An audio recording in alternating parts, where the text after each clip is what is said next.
My name is Peterson, and this is my partner Jessie from ASIC. And I'm here to talk to you about the upsides of vaping. I'm not here to talk to you about if vaping is good or if vaping is bad. I'll leave that up to you. I'm just talking to you about the technology around and what we're doing and how to keep kids safe in school, especially K through 12 education.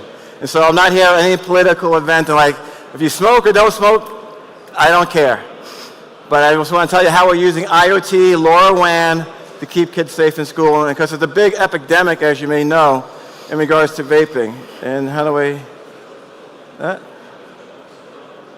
my clicker's not working. There we go.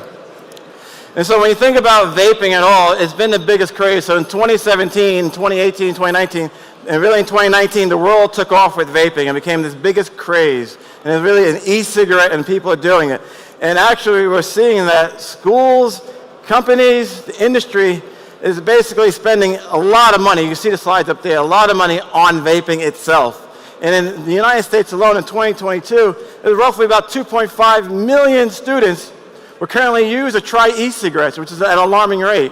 And we can go down the whole science, whether it's good or bad, another day, and I can talk to you about that.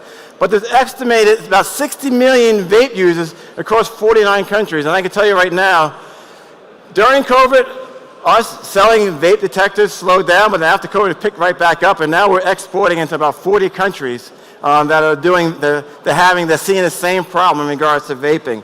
So we set out, like, how can we provide a solution to help people, help organizations, particularly schools, and now we're seeing it going to corporate workplaces. How can we help them tackle when people are vaping? And right away, people say, well, you can put it on airplanes. Yes, we can. We can put them almost everywhere. And my clicker. Can you advance my slide? There we go. So when we talk about vape detection, I'll talk to you really quickly about the benefits of that.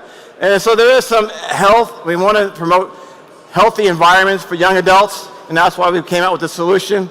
We also want to be able to empower school leaders. If any of you have kids, they will probably talk to you about that. Their bathrooms or their lavatories, or however you want to say the word, have become what they call in the United States the jewel room, where everybody goes in to vape and to smoke e-cigarettes, and it's becoming a problem, and young adults can't get the learning that they want to do. So we want to be able to empower school leaders, principals, superintendents, security resources. They needed a tool to be able to understand when people are vaping, because if you think about it, I can't put a camera in a bathroom, and I can't put a microphone in the bathroom, so there's a lot of things I can't do. So therefore, how do I go about doing this? So we created this device that allows you to actually analyze overall air quality. And looking at air quality, we're looking at what we define as a vaping signature. So we can understand when they're spraying body cologne and body sprays and so forth versus when we see this signature that looks like vape in there. When we see that, we can actually then send a text message and or an email message to a person of authority, principal, and so forth. And so what we're doing in the schools, we're providing them to have a positive impact so students can be students again and not worry about having a rough place to go to in the bathroom, because we're seeing also that when students are going into the bathroom, those who are not vaping, they're being picked on and singled out because they're not vaping.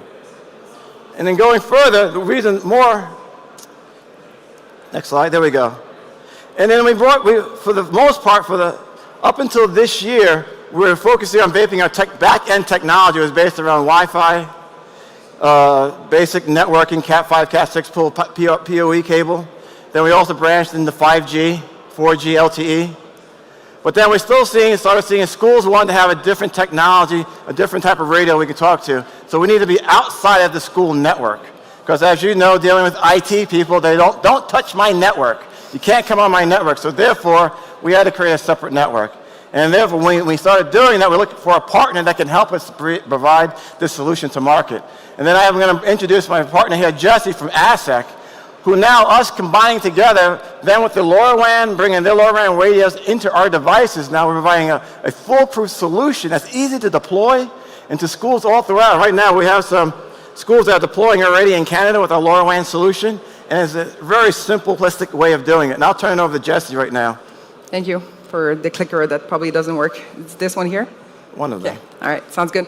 Hi, everyone. So as Derek mentioned, I'm Jessie Demers.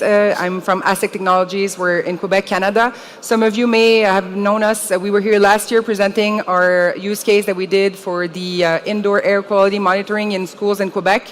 So we actually deployed 48,000 sensors within 6 months.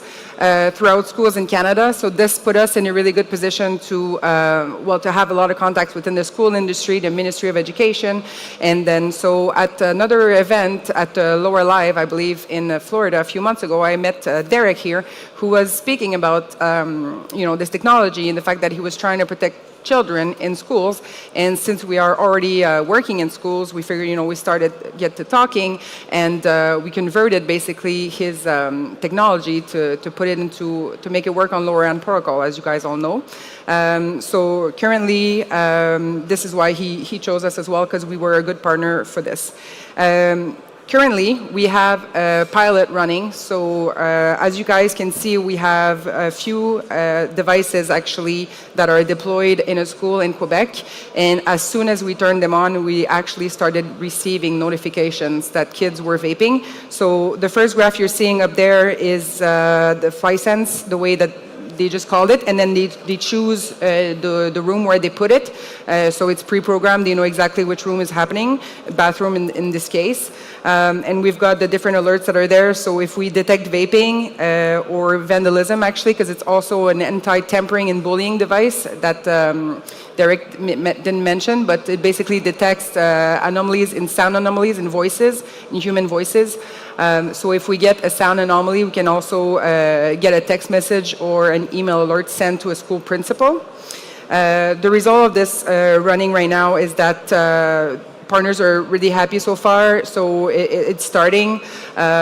We're getting a few orders, and obviously for us, we have a good presence in schools right now. So we have lots of contacts with these people, and we talk to them. And school officials, they had a big concern with vaping, so they were very excited to hear about this device. And actually, it came from them, a lot of them asking us if we had a vaping detector that now works on LoRaWAN. So our goal here for us is to, obviously, the opportunity for us is to integrate those devices into the LoRaWAN network that these schools already deployed. So along with the IAQ monitoring, they will also be able to monitor the vaping within the school. Obviously, business opportunities for LoRaWAN integrators. So the schools and parents demand vape protection. So that's obvious. I don't know if any of you in the room have kids that are old enough to vape. I have two. They're not old enough yet. But obviously, parents are very concerned with this. And in lots of schools that I've met, people were asking us, they open their desk and they have a whole bunch of vape pens that are detecting from kids, and they hide it everywhere so they can't find them. So this is a good opportunity for us, since the parents are all behind it, and basically even in Europe as well.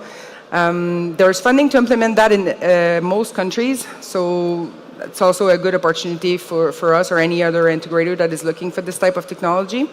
First, our plan is to extend this business, like I mentioned, to our existing customer base. But obviously, we want to get this out there and trying to deploy this internationally if we can, possibly. Obviously, to protect as many kids as we can from vaping within the schools. That's pretty much it for me. We're a little bit in advance. Did you have anything else to add, Derek? I can entertain questions while we have some time left here. I can talk to you about anything.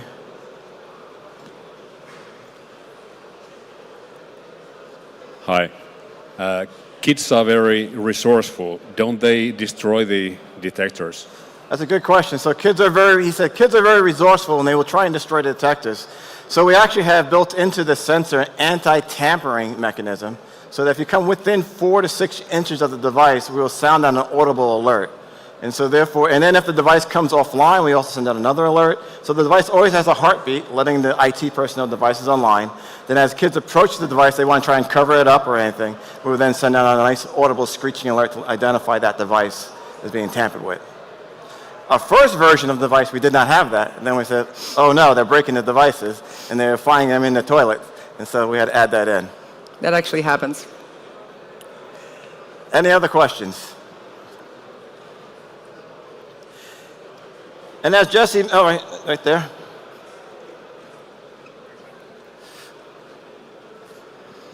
How do you guys handle false alerts? So false alerts. So we've been doing this now. The technology in regards to detecting vape, we started this in 2016. If you asked me in 2016 what we were doing with false positives, false alerts, I would say it was pretty high. But now, it's like anything. Once you know the magic trick and they show you the secrets, it's pretty easy. It's common sense. So we've been doing it now for almost 7 years. So we've gotten pretty accurate on when we tell you there's vape in the air versus some other chemical VOC in the air. And then also, our system is always learning. And so if we see something that we don't understand, the school or whoever the customer can flag it, and then we can identify those TVOCs so then we can learn from that and not reproduce that. Case in point, in the States, in a school in Ohio, they were doing asbestos removal. And we've never tested against asbestos. And so when we saw asbestos, it lit up our devices like there was like a Christmas tree. Because who's testing with asbestos? We just never did that. But we're able to learn from that. So, okay, now we know what asbestos looks like in the air as particulate matter and as a volatile organic compound. Let's not reproduce that again. So that's how we combat that. Now you add that over 7 years, we pretty much got a lot down. So we're tracking at 99% accuracy. When we say there's vape in the air. Any other questions? Sure.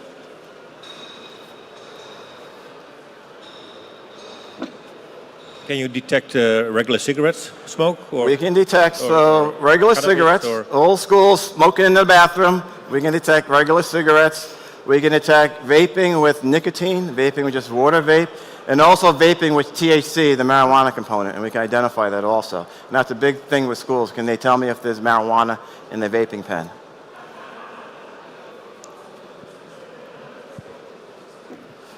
Yes, hi. I was wondering whether we can actually customize the settings on the device. For example, that there will be alert when the regular cigarettes are smoked, but for example, there will be no alert when, I don't know, some low nicotine cigarettes are smoked. Is it possible? So you're saying the way they detect the regular cigarette smoke? Yeah, but like to skip the, I don't know, something that doesn't contain the nicotine. So you say regular cigarettes, okay. No, I mean... She means different alerts, I think, for different components? Yes. Okay, yes. so like TVOC or THC or whatever, different alerts? We can distinguish that. And so we also do detection, as Jessie started to mention, if people are being bullied or roughhousing, and we pick that up by sound anomalies. So we call them every sensor we pick up on with the different events, and you can trigger off each event and send alerts based off of that.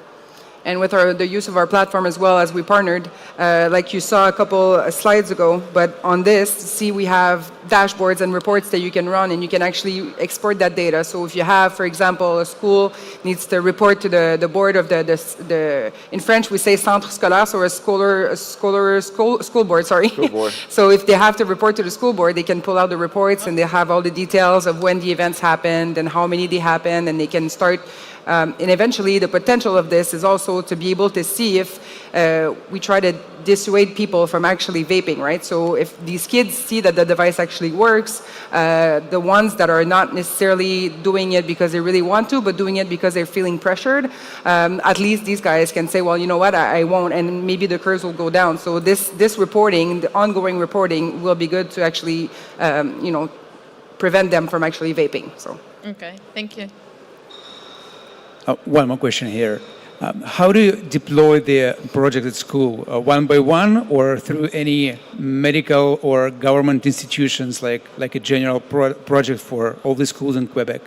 So for now, I'm not sure if I understand your question 100%, but from the beginning, I understand how we're deploying it right now. So with education? Each school one by one, like you are coming to the school, or you're doing under the umbrella through any government institutions, medical institutions. Every school system is different, and sometimes we do by a school district or a school organization. So in Australia, we're deploying like a whole Catholic school system, so it's many schools.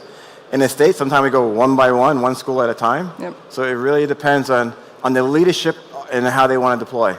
And on our end, since we have that experience before deploying strictly in schools. Right now, the schools by themselves, they were aware that this is now available, so they're ordering like 20 here, 20 there, 100 here, 100 there. But eventually, we are working with the Ministry of Education. Again, as we have an ongoing deal with them for the IAQ monitoring, indoor air quality, we have a 10-year deal with them. So perhaps it's political, but if they intend on deploying it, then it might be all at the same time. And we are within 1,800 schools roughly right now. So this is a good potential for us as well if the government decides to move forward. Thank you. No problem. Thank you. And I think that's all we have. Yep, Thank you very much. Appreciate it. Thank you so much.